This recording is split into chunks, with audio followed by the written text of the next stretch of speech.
বাবা মা কাকে বলে, ছেলে সন্তান কাকে বলে, খুব মায়ার জিনিস। যাদের সন্তানেরা প্রবাসে আছে তাদের সন্তানেদের পছন্দ করা খাবার থাকে তো, প্রতিটা সন্তানের বাপ মায়ের কাছে পছন্দ করা খাবার থাকে।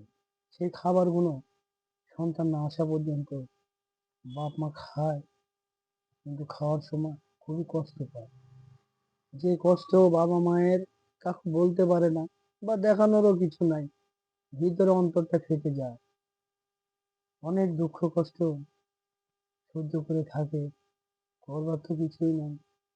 সংসার চালানোর দায়ে বাবা মা ছেলেদেরকে বিদেশে পাঠায়। বিদেশে গিয়েও সন্তানেরা যদি ভালো জায়গায় পড়ে তো খুব ভালো, আর না হলে পরে কপিল যদি ভালো না হয়, সেসব সন্তানদের কষ্টের শেষ থাকে।